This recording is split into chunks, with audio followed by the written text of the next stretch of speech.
From the Transitional Radio Uplink in Cuenca, Ecuador, you're listening to All Natural Being with guest host Henry G. Noel. What's the G stand for? Giddy up on IPMNation.com. Here's Henry. Good evening, everyone, and welcome to the 352nd episode of Brian Brody's All Natural Being, the #1 rated show on IPM Nation and brought to you by Transitional Radio.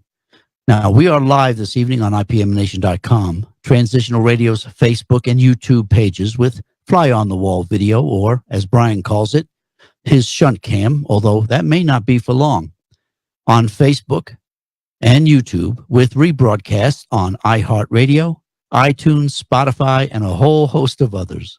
Now, we're broadcasting live this evening from our international uplink studio in Cuenca, Ecuador, where I happen to live. And we want to thank our good friends at Wirecast for making it possible for us to be broadcasting this show globally. We also thank you, our trusted listeners, for without you, well, there just wouldn't be much for me to do. So thank you. We appreciate those listening live on radio and those listening to our rebroadcasts. And we want to thank our fly-on-the-wall listeners. We do find it far more enjoyable having you participating in the thread and sharing your ideas. So to all our listeners from all over the globe, from places near and far, like the United States, Ecuador, Ireland, the UK, Colombia, Canada, Australia, Germany, Cambodia, Bulgaria, New Zealand, the Philippines, Argentina, Bangladesh, Brazil, Algeria, France, Pakistan, Palestine, the Dominican Republic, Ethiopia, Indonesia, India, Japan, South Korea, Laos, Malaysia, Peru, Romania, Senegal, Nepal, Turkey, Belgium, Mexico, China, Nigeria, Singapore, Thailand, Sweden, Israel, South Africa, Egypt, Puerto Rico, Kenya, the Netherlands, Greece, and Poland. Wow, that list is getting long. And thank you for investing your valuable time with us, as we are quite aware there are many other options out there where you could be spending your valuable time. So thank you for choosing to spend it with us. We really appreciate it. It is wonderful having you here. Now, my name is Henry Noel, guest hosting for the impeccable good friend of ours, Brian Brody, and I am thrilled to be filling in for our virtual hitchhiker.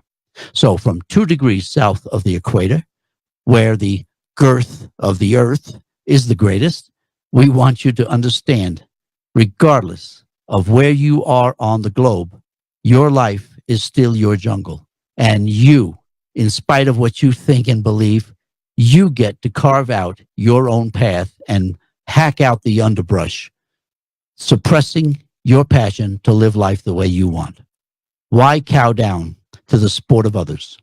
Now, you were dealt this hand, so why not play it with all the passion you can find? And play it the way you always dreamt you'd play it, if only you were given a chance. Well, here's your chance. No one is more qualified to control your life than you. So don't cave in to pundits who presume that they are in control of you. Why allow the opinions of others to derail you from your all-natural being? Don't get caught up in all the foolishness that others use to demoralize you. Use your primal scream to stand tall and proud, front and center, and do not place yourself in second place. You're better than that. And we're here to ensure that you have your rock star moment as your friendly force, placing your heart's highest priority top of the list. Reinstating the true wisdom and wallop of your inner whisper, pushing you to terminate the turmoil in your life, limit the liability of your luggage, and streamline your sensibility so you can face this insane world head on and out brutal. All this so you can bring on your own bold once and for all. So get prepared for audio acupuncture, where we treat all the points of your chronic philosophical pain, providing auricular therapy to reduce your anxiety, medical qigong for your mind, body, and spirit, and Reiki, well, for your rationality. all to provide a natural healing approach to the medical mayhem we call life. Welcome to Healing in the Nth Degree. Are you ready? Are you comfortable? Well, good.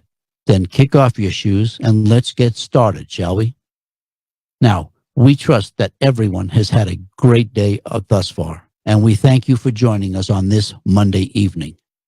Tonight, we continue our assessment of our past 2 years of change and self-renewal listening to this show as we present part 5 of this series entitled Guilt. We all have guilt, we've all experienced it, and we all deal with it. So for all of our radio listeners, email your questions to henry@henrygnoel.com, and I will be happy to answer them. Now, if you're listening to our rebroadcasts and want to voice your opinions, email me and I will reply.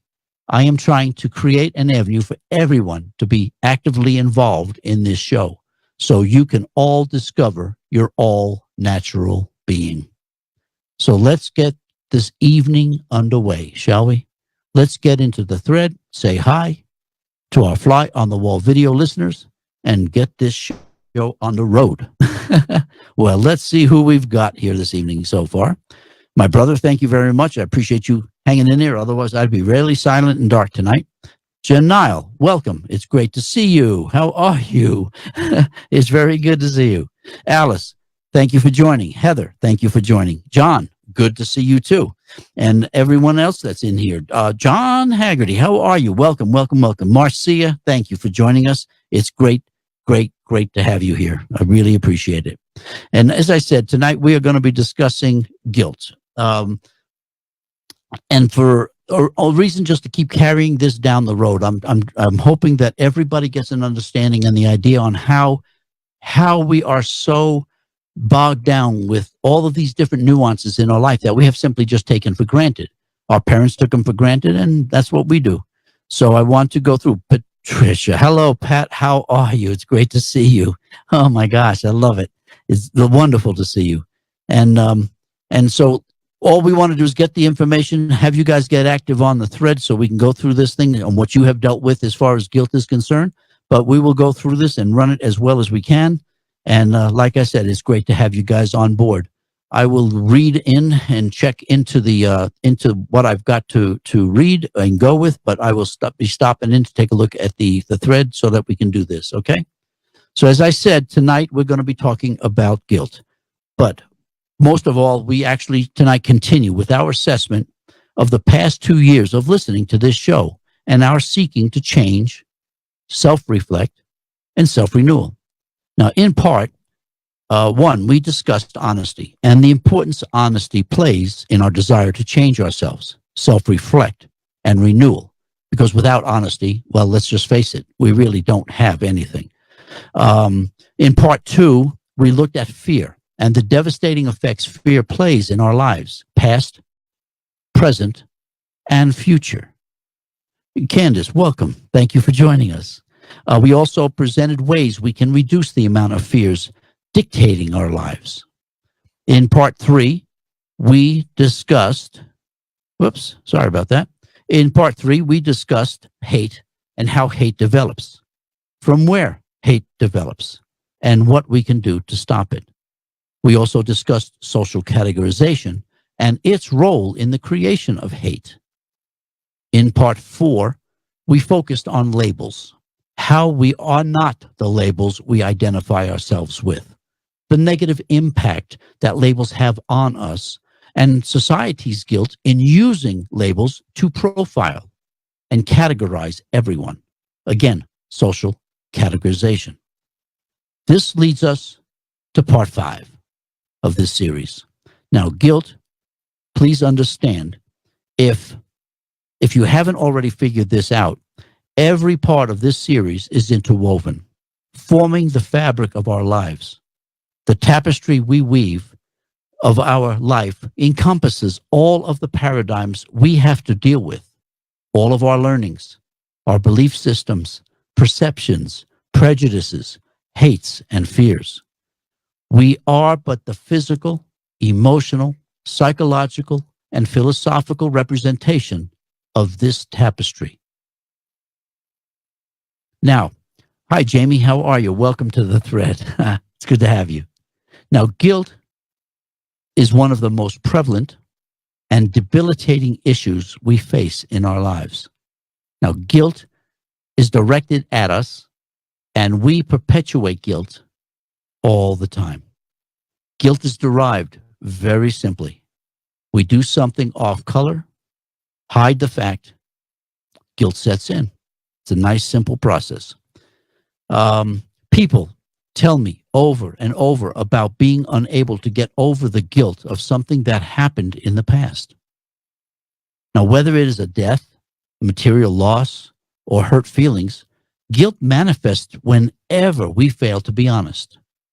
Because of the way we live our lives, with our belief systems, our learnings, and our self-interests, I can understand this being a major issue for most people.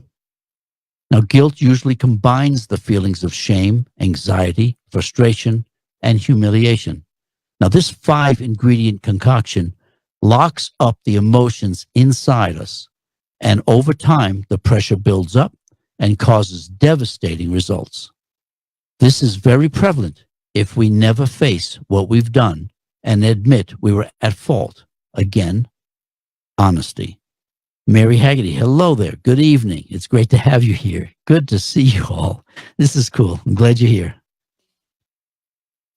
Okay, so guilt can majorly affect our sense of self-worth and self-esteem. And our pride allows that to happen because it can't be found out. It doesn't want to be found out.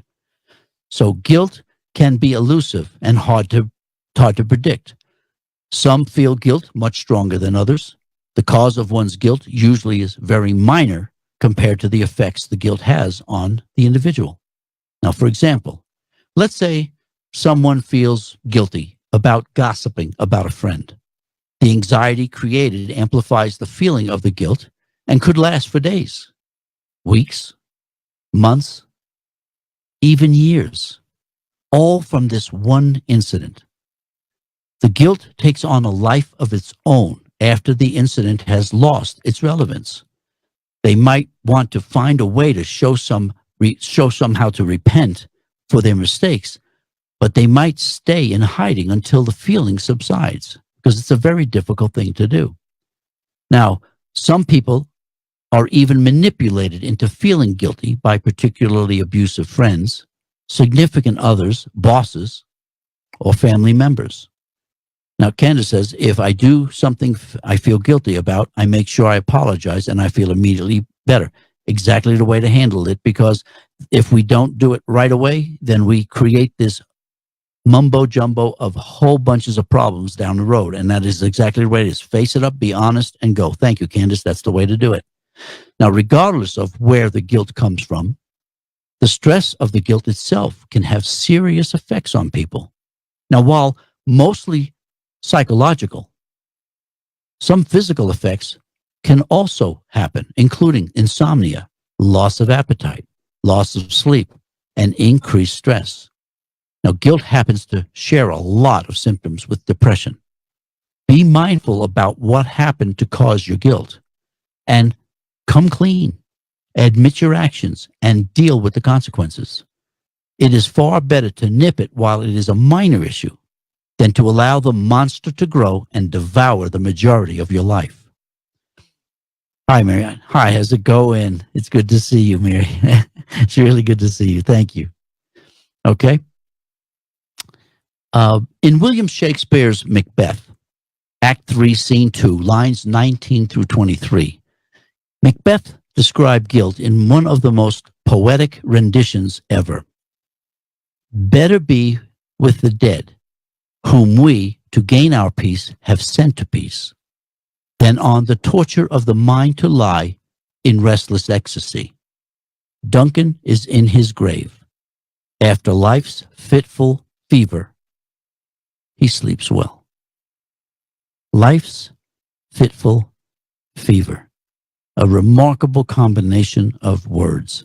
Candace says regrets of wronging will eat you up. It sure does. It'll eat you alive. So for someone suffering from guilt, life's fitful fever, those words make total sense in describing this cancer of our psyche. As bad a feeling as guilt may be, if we do not accept and recognize our guilt and then decide to live our life chronically bothered by it, it is far worse in a myriad of ways. What people don't realize about guilt is the vexing manner in which it affects us. For example, we have done something to wrong someone and we feel responsible and decide to come clean. The problem is shame. Shame sets in and stops us from confessing to the people we wronged. Unfortunately, thinking about what we did, obsessing over our actions and shamefulness is what truly makes guilt life's fitful fever. Now, once we get past the guilt phase and then the shame phase, our defenses kick in and we begin the denial phase and then the repression phase. All of this in sequence in order to protect our self from harm, apparently. And it is the problem with it is that nothing stays repressed forever. The remembrances of wrongdoing begin to leak out. And this is what ultimately screws up our lives. We try to hide it, but gradually it starts to leak and it starts to come through. This is what ultimately gets us in trouble with being trusted, respected, and even forgiven because we weren't honest. Now, on average, we spend about 5 hours a week feeling guilty. Not remarkably, it really is. Some less, obviously some much, much more. Now, guilt causes us to avoid embracing life.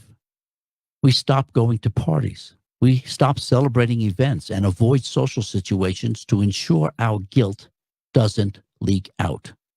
We lie around in despair. Even on vacations, guilt causes us to languish and to despair. You know, we just regret what we've done, but we can't even enjoy a vacation. But for some people, guilt can do even far worse. Guilt requires us to seek forgiveness for the deeds of our past. Have you ever thought about what it is to forgive? Ever realized just how difficult forgiveness is?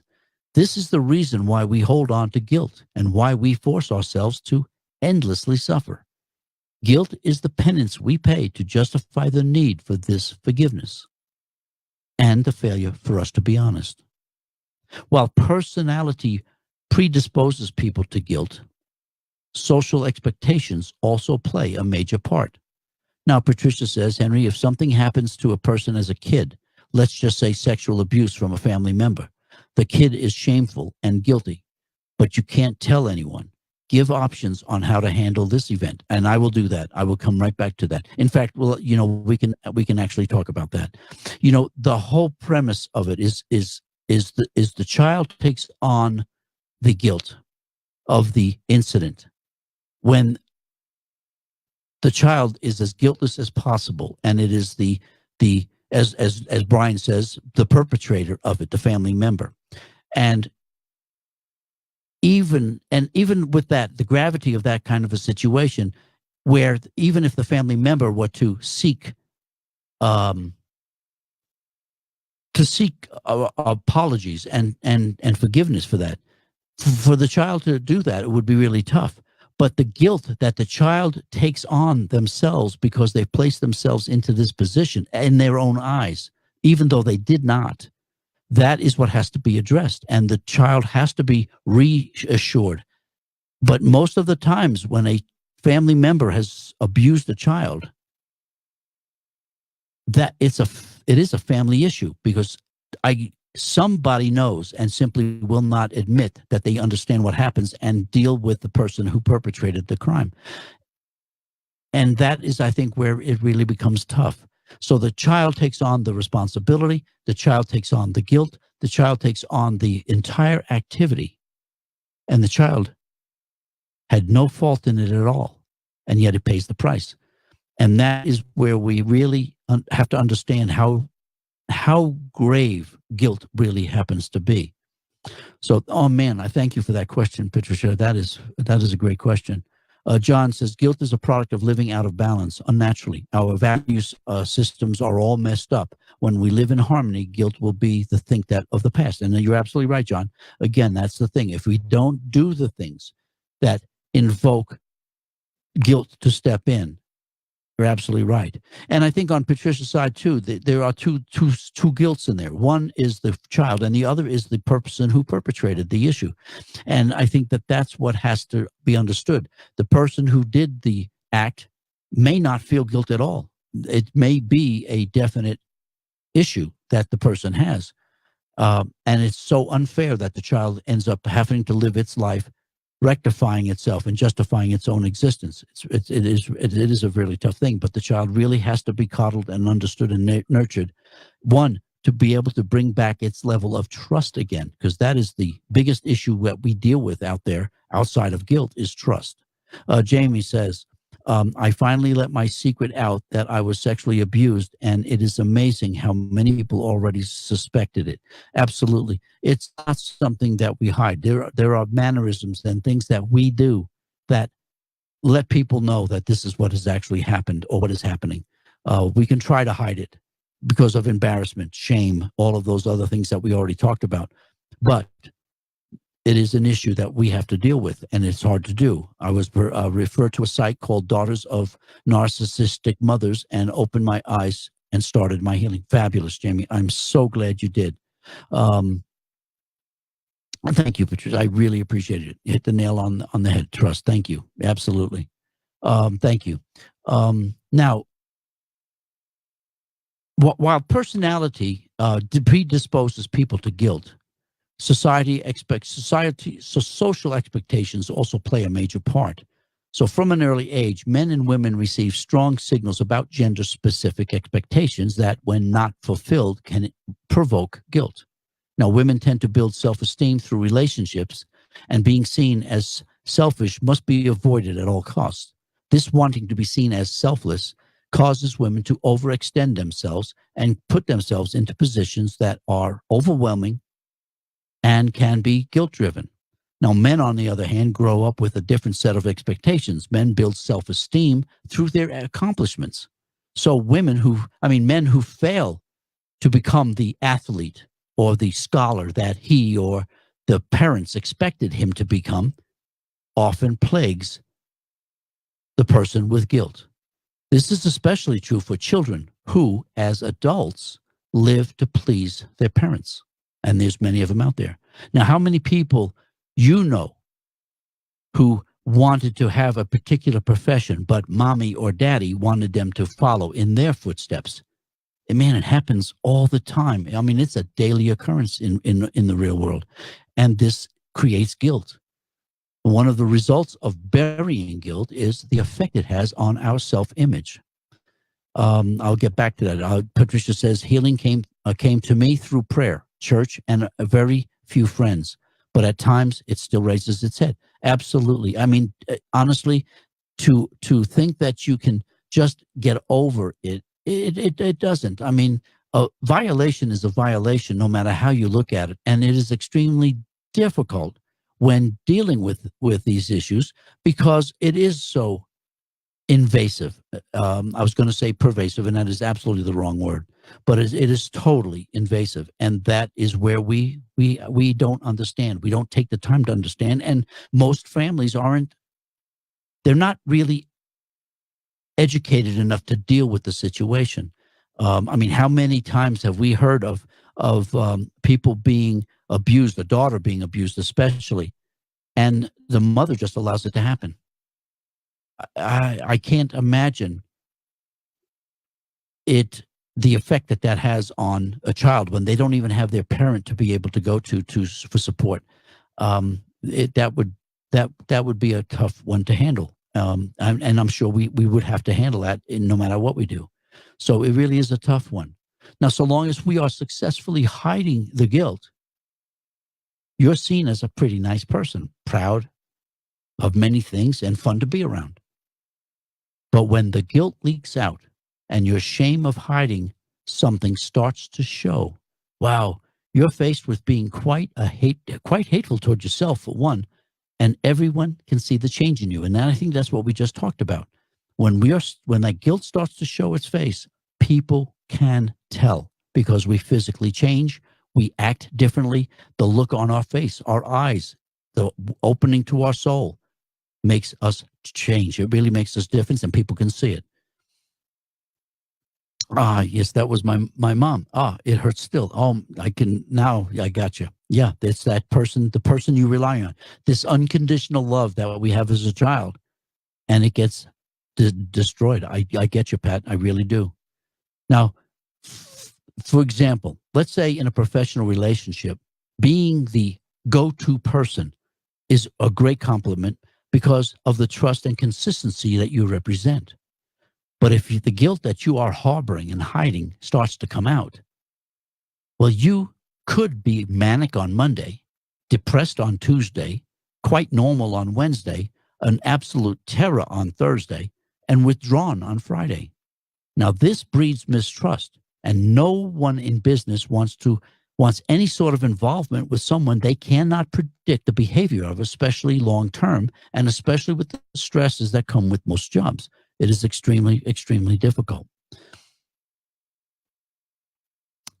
Guilt is a form of self-criticism, and that is tough to really deal with. Also, I want to get into it. Just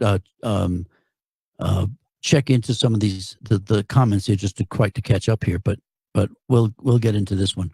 Now, guilt is a form of self-criticism, as I just stated, and that pounds your self-conscious like a drum. When that happens, you're sore and sensitive, so any minor criticism makes you feel like you were browbeat. Guilt will lead you to become suspicious. Again, in Shakespeare's King Henry VI, Act 4, lines 11 and 12, Gloucester says, he's speaking to King Henry, and had an observation about guilt that bears repeating. Suspicion always haunts the guilty mind. The thief doth fear each bush and officer. If you carry guilt and that guilt begins to leak out, the odds are you will come to fear anyone and everyone you need to deal with, because you will see them as them trying to screw you, and that really is what happens. But the good news is resolving guilt is just one declarative statement away and doesn't require decades of therapy. As Oscar Wilde observed, it is the confession, not the priest, that gives us absolution. Even as we face our twilight years, the tendency toward guilt can remain strong. For example, parents who enter a nursing home often feel guilty because the money is going to the nursing home and not to the children. I mean, this is what we were taught to do. Meanwhile, the children of these parents feel guilty because they chose to put their parents into the nursing home because they either refused to care for the parents or simply couldn't provide the care necessary. So the side effects of guilt is actually bad for your health. If you're guilty, you're probably getting stressed. If your body releases stress chemicals, it puts you at risk for minor stuff like headaches and backaches, insomnia. But guilt also contributes to cardiovascular disease and gastrointestinal disorders. It can even have a negative effect on your immune system over time.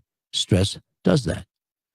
Guilt also fractures an already fragile mental state. It contributes to depression, anxiety, and a negative view of yourself. So how to resolve the issues of guilt?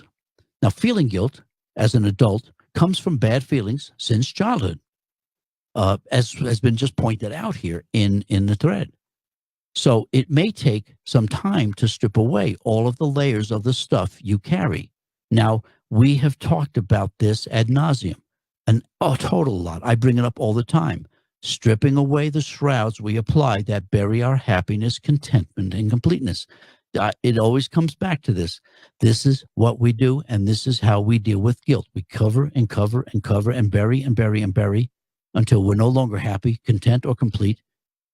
At least we have that as a feeling. So we seek to look at it outside. It's not out there. It's all inside. So here's how to resolve the creation of guilt. If you're continually placing yourself last, or as we say in the opening segment of this show, putting yourself in second place, practice saying no.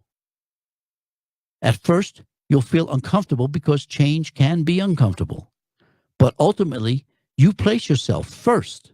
And as we also say in the opening of the show, placing your heart's highest priority, top of the list. These are the things we need to do for ourselves. But what if you're having trouble saying no? What are you fearing? What are you afraid of? And that are you afraid you won't be popular, or that people will talk behind your back? We also cover this in the opening of this show. Why cow down for the sport of others? You were dealt this hand, so why not play it with all the passion you can find and play it the way you always dreamt you would play it if only you were given a chance? Well, this is your chance. And we continue with, no one is more qualified to control your life than you. So why cave in to the pundits who presume they are in control of you? We open the show with all of this. When you first say no, you still have insecurities about it, and I understand that. But after you build on the successes of each no, it gets a little easier each time. And what you're doing is, as we also say in the beginning of this show, out brutal the brutal so you can bring on your own bold once and for all. So reevaluate your expectations. Are they your expectations or those of your parents or of someone else? Sometimes we do things because it was the way our parents did them. But you must understand your parents' situation are not yours. We cover this in the opening of the show when we say reinstating the true wisdom and wallop of your inner whisper, not your parents', but yours. Stop feeling guilty about making mistakes. Mistakes are a learning experience. My dad taught me, oh God, he always told me, Henry, you can make 1,000,000 mistakes. Just don't make the same one twice. You will never in your life learn from what you do right. You will only learn from what you do wrong. Result? No guilt.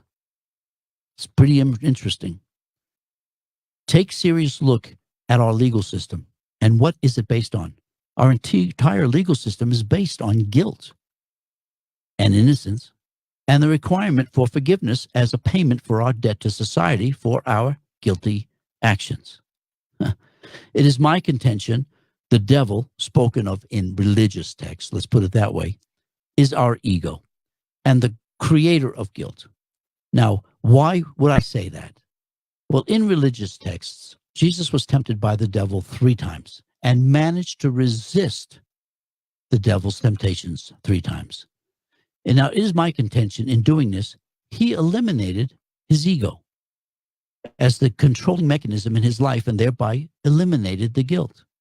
He eliminated the wants and desires that we all practice and worship and from which we develop guilt. And in doing so, became the controller of his own self. Now, we all have the power to rid ourselves of these effects, and by doing so, we change ourselves to be without guilt because we eliminate the driving force of our guilt. Can you see where being complete, happy, and content with yourself is the key to eliminating guilt? That by being complete, happy, and content, there's no room for guilt, and the initiator of the guilt loses its power and control over you. Now, you are made to believe that you need external stuff to be complete, happy, and content. But once you realize that you already are complete, happy, and content, and have always been complete, happy, and content, the desires to have external stuff, they go away, and there's no reason for guilt to develop. Now, guilt has separated us from ourselves and spirit. And it is this senseless guilt that makes us depressed, suffer, well, and drives us crazy, actually. The acceptance of guilt is the beginning of the separation from spirit. The world we see is the delusional system of those made crazy by guilt. This world is a symbol of punishment, and all the laws that govern it are laws of guilt and victimization. So don't be controlled by guilt. As we say in the opening of this show, why allow the opinions of others to derail you from your all-natural being? Don't get caught up in all the foolishness others use to demoralize you. Use your primal scream to stand tall, proud, front and center, and do not place yourself in second place. You're better than that. Okay? So there, I tried to associate this to show you that we have been trying to go in this direction for the past 2 years. This is our opening of this show. This is what I cover when we're dealing with the introduction to what we're trying to do in this show and its purpose behind it. So it is extremely important that we heed those words, that we actually pay attention to what it is Brian and I say, because that's what it's all about. It's about you. It's about yourself. It's about not placing ourselves in a position to feel guilt. And so all I want to do is get us to understand that where we are.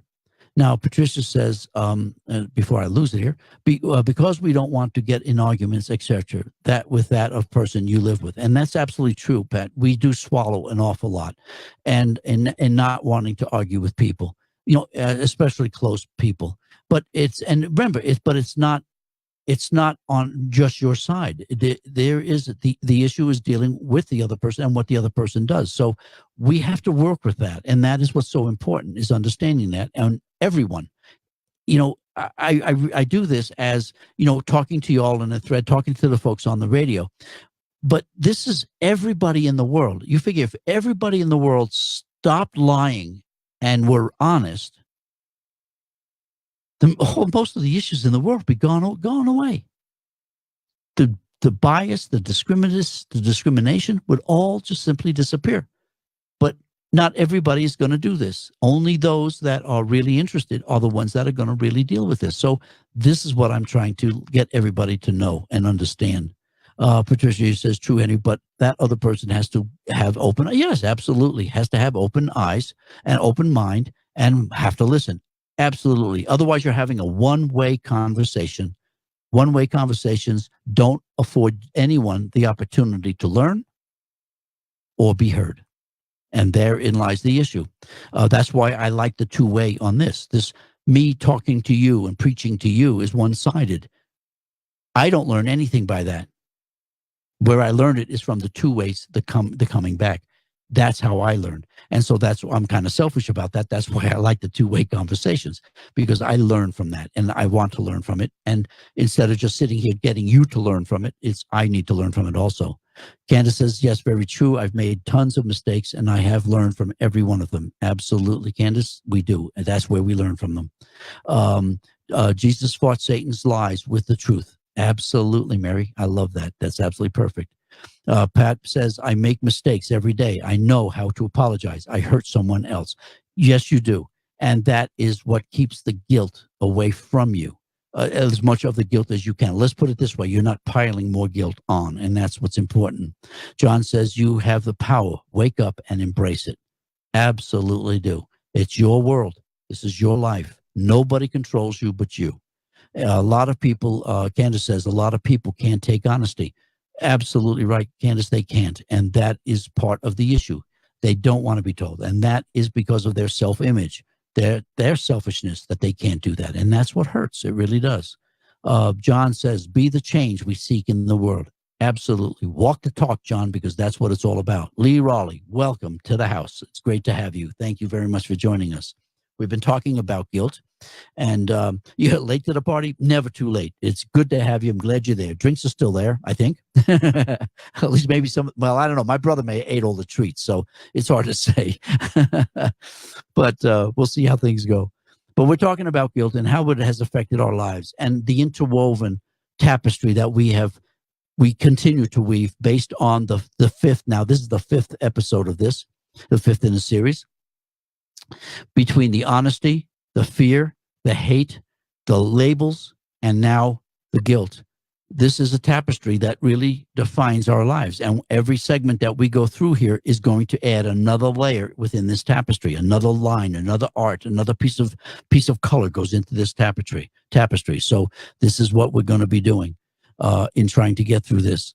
I want to first, before I forget, I know we still have a little few minutes, but I wanted to thank everybody for participating in the thread. I want to thank everybody out there in Radio Land for listening to us and for doing this and putting up with us. We're trying to help. We really want to see the world change, and the only way I know to change the world is to change me, and that is all I can do is change me. I can lay out the stuff for you to also change, but that's up to you to pick it up and for you to do it.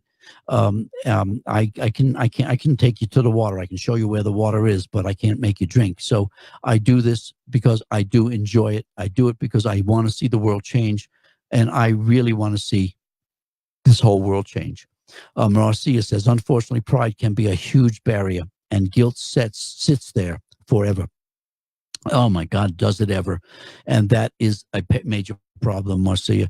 I wish we could understand or see people, and people could see what we're trying to do as a benefit for them and the way to make things better in themselves and make people better in the world. It's a uphill battle. Not only is it an uphill battle, but we're pushing a stone to up the hill with us. And, one slip and the stone comes tumbling down and we start all over again. So it is very critical. Believe me, it is not a thankless job. I love this because if one person gets it, one person starts to walk the talk, one person makes the change, that's how we start to change the world. Walk the talk. It represents the way we are. I'd rather be judged on the way I walk than what I say, because to me, it's far more better to be living this dream than trying to dream the dream. So with that, I guess it's about that time. I am going to say good night. I want to thank everybody again. Please tune in tomorrow. I haven't figured out the topic yet, but I do have several on mine, and we will get into it on Tuesday. So I want to thank you very much. I love you all, and thank you for participating. Everyone around the world, I thank you very much.